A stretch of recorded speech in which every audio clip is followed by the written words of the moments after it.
اللہ تعالیٰ نے انسان کو اشرف المخلوقات بنایا، پیدا کیا اور اپنا خلیفہ بنایا تاکہ اس کے بھیجے ہوئے انبیاء کرام علیہ السلام کی تعلیمات کی روشنی میں اس کے احکامات پر عمل کرتے ہوئے زندگی بسر کرے اور سیدھے راستے پر چلے۔ یہ مومن کے لیے زندگی گزارنے کی مثبت سوچ ہے جو منفی اثرات سے بچاتی ہے۔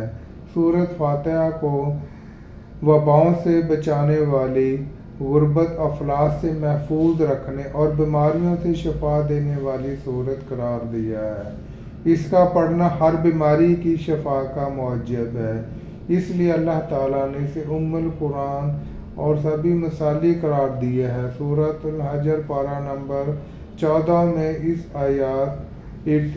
آیت نمبر 86 میں فرمایا ہے، جس کا مفہوم ہے، اور ہم نے اپنے نبی صلی اللہ علیہ وسلم تم کو 7 آیتوں والی بار بار دہرائی جانے والی سورۃ فاتحہ اور قرآن مجید عطا کیا۔ سورۃ فاتحہ اور سورۃ بقرہ کی آخری 2 آیات امت محمدیہ صلی اللہ علیہ وسلم کے لیے انمول تحفہ ہیں، جس کا ثانی کسی دوسری امت پر نازل نہیں کیا گیا۔ ذہنی سکول آج کل کے دور میں ختم ہوتا جا رہا ہے، جس کی وجہ سے اللہ تعالیٰ سے بندوں کی دوری اور اس کے نازل کردہ اللہ کے قرآنی احکام پر عمل نہ کرنا ہے۔ مالی حرص، لالچ، خود غرضی، نفسا نفسی بہت سی ذہنی کاوشوں کو پیدا کر رہی ہے۔ ذہنی اضطراب، ڈپریشن اور بیماری، دیگر نفسیاتی امراض بہت بڑھ گئے ہیں، جس کی وجہ سے معاشرہ تزلزل کا شکار ہو رہا ہے اور خودکشیاں حد سے بڑھ گئی ہیں۔ اس کے علاوہ قتل و غارت، لوٹ مار، خودکش حملے، مذہبی منافرت جنون کی حد تک بڑھ گئے ہیں، اور ہم مذہبی اور اخلاقی اقدار کھو چکے ہیں۔ ٹینشن اور ڈپریشن کا علاج ادویات میں نہیں، سکون اور اطمینان قلب اللہ تعالیٰ کے ذکر سے حاصل ہوتا ہے، جیسا کہ سورۃ رعد پارہ نمبر 13 اور آیات نمبر 28 میں اللہ تعالیٰ کا فرمان ہے۔ مفہوم ہے، تحقیق اللہ کے ذکر سے دلوں کو سکون ملتا ہے۔ ہر وقت اللہ کو یاد کرنے والے اور سچے دل سے اس کے بتائے ہوئے احکامات پر عمل کرنے والے یقیناً بہت سی بیماریوں سے محفوظ رہتے ہیں۔ جب انسان اللہ تعالیٰ کا قرب حاصل کرنے کے لیے ذکر کی مداوت کو اربا بناتا ہے، اس کا دوست بن جاتا ہے، تو اللہ تعالیٰ کی حفاظت میں آ جاتا ہے۔ سوائے اللہ تعالیٰ کی یاد اس کے دل میں کوئی اور خیال نہیں آتا۔ اس کا قرب حاصل کرتا ہے، جیسے صوفیہ کرام اور اولیاء کرام نے حاصل کیا، جیسا کہ سورۃ یونس کی اس آیت میں مرکوز ہے۔ مفہوم اس کا ہے، یعنی اللہ کے دوستوں کو کوئی غم اور خوف نہیں، اور نہ وہ مایوس ہوتے ہیں، اور اللہ ہر مصیبت سے انہیں نجات دیتا ہے۔ اس آیت مبارکہ ہر نماز کے بعد کثرت سے پڑھنا بہت سی جسمانی اور ذہنی بیماریوں سے محفوظ رکھتا ہے۔ حضور اکرم صلی اللہ علیہ وسلم کا ارشاد ہے کہ جسم ایک ایسا عضو ہے کہ جب وہ صحیح کام کرتا ہے تو سارا جسم ٹھیک رہتا ہے۔ یہ قلب کہلاتا ہے، جو کہ در حقیقت روحانی قلب ہے، جس میں انسانی روح سمائی جاتی ہے، جو اللہ تعالیٰ کی طرف سے انسانی جسم میں پھونکی ہوئی ہے۔ اس کے بغیر انسانی جسم ایک بے جان چیز ہے۔ جب اس قلب پر زنگ یعنی بیماری لگ جاتی ہے تو انسانی چین بیہیویئر بدل جاتا ہے۔ امام غزالی کے مطابق انسان میں 3 درجات نفس پائے جاتے ہیں: نفس امارہ، نفس لوامہ اور نفس مطمئنہ۔ پہلے 2 شیطانی وسوسوں اور خواہشات نفس کے تابع ہو کر بیماریاں کا سبب بنتے ہیں، جبکہ نفس مطمئنہ ایسا نفس ہے جو کہ نفسیاتی خواہشات سے پاک ہے، اور یہ انسانی منزل ہونی چاہیے کہ اسے خدا کے نزدیک لے جانا۔ قرآن مجید کی سورۃ الفجر پارہ میں اللہ تعالیٰ کی ذات کا فرمان ہے، جس کا مفہوم ہے، اے نفس مطمئنہ، اپنے رب کی طرف واپس آ جا، راضی ہو کر اس کی مرضی پر اور میرے بندوں میں داخل ہو کر میری جنت میں داخل ہو جا۔ قرآن کریم اللہ تعالیٰ کی آخری کتاب ہے جو کہ حضرت محمد صلی اللہ علیہ وآلہ وسلم پر نازل ہوئی۔ حضور صلی اللہ علیہ وسلم کی نبوت کی طرح قرآن کریم قیامت تک کے لیے ہے۔ یہ نور و مومین ہے اور مومنین کے لیے ہدایت کا سرچشمہ۔ اسی مقدس کتاب میں کوئی بھی کسی بھی قسم کی تحریف نہیں کر سکتا۔ یہ لاکھوں انسانوں کے سینوں میں قرآن پاک کی شکل میں محفوظ ہے۔ اللہ تعالیٰ نے اس کی حفاظت کا خود ذمہ لیا ہے، جیسا کہ سورۃ الفجر میں اللہ تعالیٰ کا ارشاد ہے۔ مفہوم ہے اور تحقیق ہم نے یہ ذکر یعنی قرآن کریم نازل کیا اور ہم ہی اس کی حفاظت کرنے والے ہیں۔ تحقیق قرآن مجید کا بار بار پڑھنا، سمجھنا اور اس پر عمل کرنا ہر بیماری کا علاج ہے، کیونکہ یہ شد و حدیث کا سرچشمہ ہے۔ سورۃ السجدہ آیت نمبر 44 میں ارشاد باری تعالیٰ ہے۔ مفہوم ہے یہ قرآن پاک ان لوگوں کے لیے ہے جو ایمان لائے، ہدایت اور شفا کا سرچشمہ ہے۔ قرآنی احکامات میں معاشرتی زندگی بسر کرنے کے تمام امور لکھے ہیں۔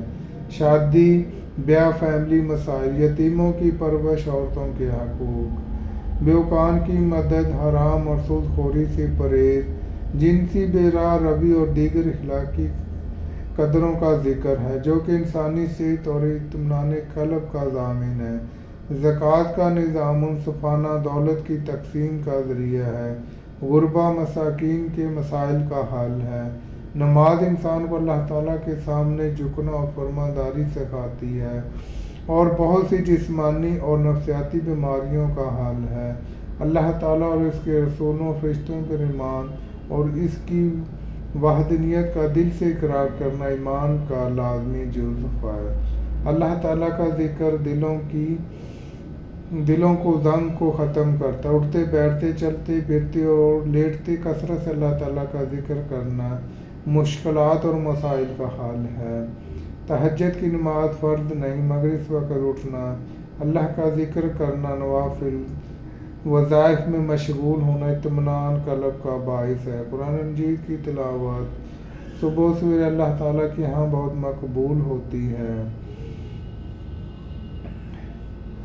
تحقیق اللہ کے ذکر سے دلوں کو سکون ملتا ہے۔ یہ بات مشاہدے میں آئی ہے کہ رمضان مبارک کے مہینے میں ذہنی جسمانی بیماریاں، ڈپریشن بہت حد تک کم ہو جاتے ہیں۔ روزہ ڈھال ہے اور روحانی تقویت کا باعث ہے۔ ڈپریشن کا علاج بذریعہ نماز تہجد ادویات کے بہت کامیاب علاج ثابت ہوئے ہیں۔ سروس ہاسپٹل میں ڈپریشن کے مریضوں پر کامیاب علاج کیا گیا۔ ڈپریشن کا علاج بذریعہ نماز تہجد پر کیا گیا۔ اللہ تعالیٰ نے سورۃ بنی اسرائیل پارہ نمبر 15 میں فرمایا یعنی تہجد کی نماز رات کے پچھلے حصے میں ادا کیا کریں جو کہ آپ کے لیے نفل ہے۔ اسلام اپنے والدین اور بزرگوں کا احترام سکھاتا ہے۔ یورپین اور مغربی کلچر میں یہ نظریہ بالکل مختلف ہے۔ بوڑھے والدین کو سنبھالنا اولاد کی ذمہ داری نہیں اور انہیں ہاسپٹلوں، سوشل ویلفیئر اداروں کے سپرد کر دیا جاتا ہے۔ اولاد انہیں پوچھتی تک نہیں، وہ اولاد کو دیکھنے کی تمنا کی لیے ہوئے ہیں، اس جہاں سے رخصت ہو جاتے ہیں۔ ہمارے ہاں بدلے ہوئے حالات کے باوجود ابھی تک والدین کا احترام کیا جاتا ہے۔ اسلام میں بوڑھے والدین کی خدمت ایک درجہ رکھتی ہے۔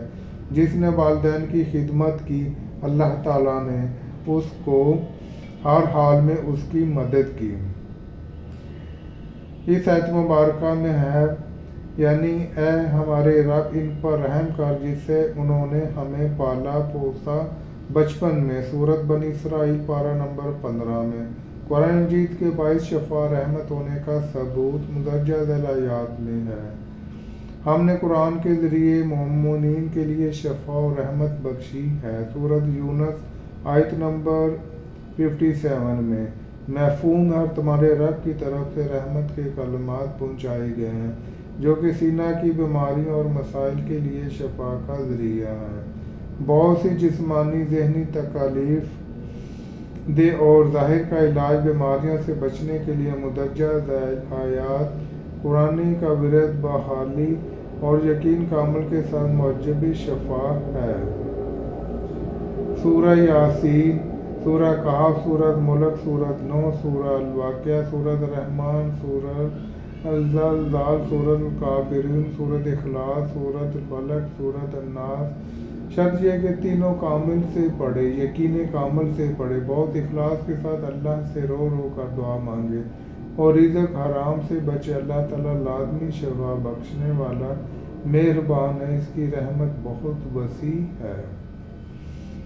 یہی وجہ ہے کہ آج کل ہم دنیا داری کے کام میں ایسے پھنس گئے ہیں کہ جب ہم بیمار ہوتے ہیں تو ہم بیماری جو بھیجنے والا ہم اسے بھول گئے ہیں۔ ہم بیماری بتاتے ہیں کہ کس وجہ سے آئی، ہم اس بیماری کے پیچھے جا لگتے ہیں اور وہ بیماری ٹھیک کرتے کرتے ہمارا بہت سا پیسہ، ہمارا بہت سا ٹائم ضائع ہو جاتا ہے۔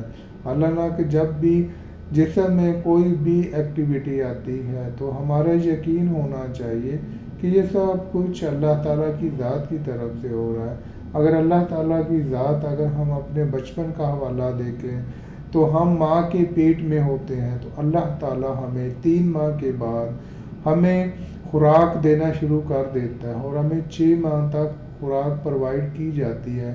وہ خوراک دیکھیں، وہ خوراک اللہ تعالیٰ کی ذات کیسے ہمیں دیتا ہے، یہ سب کچھ اللہ تعالیٰ کے اختیار میں ہے۔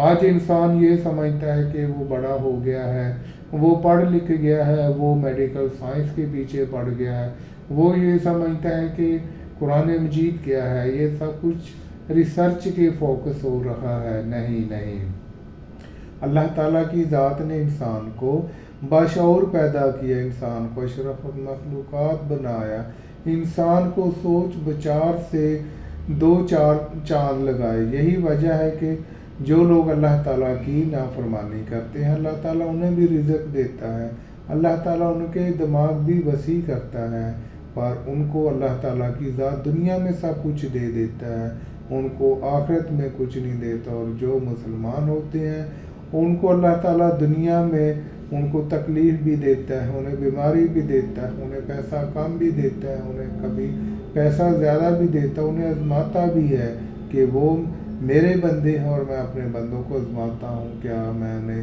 بیماری دے کر دیکھوں کہ وہ مجھے بھول تو نہیں گئے۔ حضرت ایوب علیہ السلام کا واقعہ دیکھیں کہ اللہ تعالیٰ کی ذات نے کیسے ان کے جسم میں کیڑے لگا دیے، تو حضرت ایوب علیہ السلام نے کبھی بھی اللہ تعالیٰ کا ذکر سے غافل نہیں رہے، حتیٰ کہ اللہ تعالیٰ کی ذات میں انہوں نے سے دعا مانگی کہ یا اللہ میری صرف زبان جو ہے نا وہ بچائی رکھنا، زبان پہ کوئی بیماری نہ آئے، باقی جسم کو جیسے مرضی آپ کر دیں، آپ جیسے مرضی آزمائش لگا دیں، کیونکہ زبان سے میں آپ کا ذکر کرتا رہوں۔ تو یہی وجہ ہے کہ ہمیں بھی جب کوئی بیماری آئے تو ہمیں چاہیے کہ ہمیں اپنے اللہ تعالیٰ کے حضور سجدہ ریز ہو کر ہمیں تہجد کی نماز پڑھیں، ہمیں 5 وقت کی نمازیں پڑھیں اور ہمیں اللہ تعالیٰ کی ذات سے دعا کریں کہ یا اللہ جو بیماری آپ نے دی ہے اس بیماری سے ہمیں نجات دے، یا اللہ جو آزمائش آپ نے دی ہے ہم یہ آزمائش پوری نہیں کر سکتے، ہمیں اس آزمائش سے نکال دے۔ تو اللہ تعالیٰ کی ذات ہماری آزمائش کو ختم کر سکتا ہے۔ اللہ تعالیٰ تو صرف اشارہ ہی کرتا ہے، اللہ تعالیٰ اگر اتنا بڑا آسمان بنا سکتا ہے، پانی بنا سکتا ہے، اتنی زمین بنا سکتا ہے، تو بیماری کو ختم کیوں نہیں کر سکتا؟ بیماری کو تو 1 سیکنڈ سے بھی پہلے ختم کر سکتا ہے۔ ایسی علاج بیماریاں ہم نے دیکھی ہیں جس کا ابھی تک میڈیکل سائنس میں علاج ممکن نہیں ہے، لیکن اللہ تعالیٰ کی ذات کی جب ہم قرآنی آیات یا اللہ تعالیٰ سے دعا کرتے ہیں تو اللہ تعالیٰ کی ذات ہمیں ان بیماریوں سے بچا لیتا ہے۔ تو یہی وجہ ہے کہ آج ہم اللہ تعالیٰ کی ذات اور فرمان الہی اور نبی کریم صلی اللہ علیہ وسلم کی سنت کو بھول گئے ہیں، جس کی وجہ سے ہمیں رزق کی تنگی کا سامنا ہوتا ہے، بیماریوں کا سامنا ہوتا ہے، یعنی جب بھی موسم چینج ہوتا ہے تو ہمیں کسی نہ کسی بیماری کا خطرہ ہوتا ہے ہم اس بیماری میں نہ لگ جائیں۔ یہی وجہ ہے کہ آج کل نئی نئی بیماریاں پیدا ہو رہی ہیں، حالانکہ اس سے پہلے اتنی خطرناک بیماریاں نہیں تھیں جتنی آج بیماریاں خطرناک ہو گئی ہیں۔ تو اس وجہ سے ہمیں چاہیے کہ ہمیں اپنے اللہ تعالیٰ سے دعا کریں اور اللہ تعالیٰ سے ہر وقت بیماریوں سے نجات ہونے کی دعا کرتے رہیں۔ یعنی جو کچھ تمہارے پاس اور یعنی جو مال اولاد اور خود تمہاری زندگی ختم ہونے والی اللہ تعالیٰ کے پاس ہے اور وہ ہمیشہ باقی رہنے والا۔ اس میں بندے کی کوئی فانی زندگی اور حق تعالیٰ کی ہدایت اور آخرت میں نعمتوں کی ادائیگی کا ذکر ہے۔ اس آیت مبارکہ کا رد مال و دولت اولاد کی بے سیاتی اپنی کم آئیگی کی یاد دلاتا ہے، خیال کے حقیقی کی محبت اور فانی اللہ کا جذبہ پیدا کرتا ہے اور بیماری کا شعور ختم کر دیتا ہے۔ ان آیات کو پاک صاف ہو کر ان کا ورد کرنا چاہیے، ان کو پڑھنا چاہیے اور اللہ تعالیٰ سے دعا مانگنی چاہیے۔ انشاءاللہ تمام مصائب تکالیف سے نجات ملتی ہے۔ سورۃ بنی اسرائیل کے آخر میں آیت مبارکہ ہے جس کا مفہوم ہے، اور ہم نے اس قرآن پاک کو حق اور سچائی کے ساتھ نازل کیا۔ حق اور سچائی کے لیے ہی نازل کیا۔ ہمیں اس آیت مبارکہ کا پڑھنا بہت سی بیماریوں کا علاج ہے۔ تفاصیل کی کتابوں میں واقعہ ملتا ہے کہ ایک بزرگ محمد بن سماک بیمار ہوئے تو ان کے والیاں ان کا کرودہ ایک نصرانی طبیب کے پاس لے گئے۔ راستے میں ایک بزرگ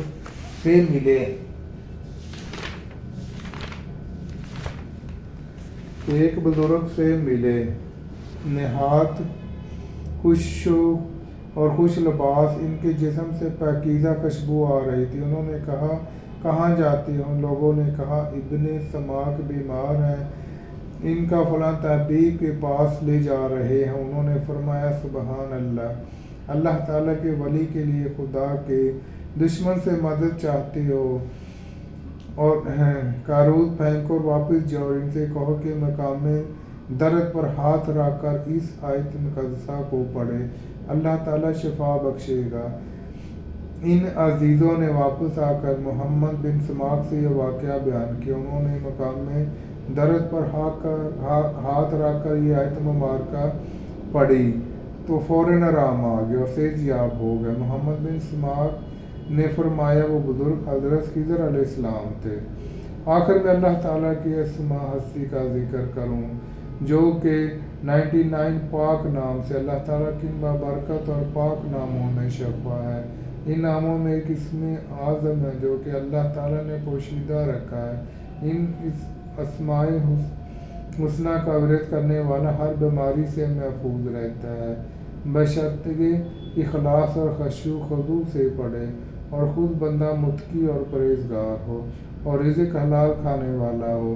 اللہ تعالیٰ سے دعا ہے کہ ہمیں ان آیات سمیت پورا قرآن باقاعدہ پڑھنے، سمجھنے اور اس پر عمل کرنے کی توفیق دے، آمین۔ ہمیں چاہیے کہ ہم اپنی زندگی میں ایسے اچھے کام کریں، خود کے لیے، اپنی فیملی کے لیے اور دوسروں کے لیے۔ یعنی جب بھی ہمیں کوئی موقع ملے تو ہمیں اپنے پڑوس میں اپنے دوستوں کو اچھی باتیں بتائیں اور قرآن پاک اور نماز کے بارے میں بتائیں کہ آپ نماز پڑھیں، قرآن پاک پڑھیں، کیونکہ جب ہم قرآن پاک پڑھتے ہیں تو ہمارے دل کو سکون ہوتا ہے۔ جب ہمارے دل کو سکون ہوتا ہے تو ہم کئی بیماریوں سے محفوظ رہتے ہیں۔ اس وجہ سے ہمیں چاہیے کہ ہم صبح و شام اللہ تعالیٰ کا ذکر کرتے رہیں۔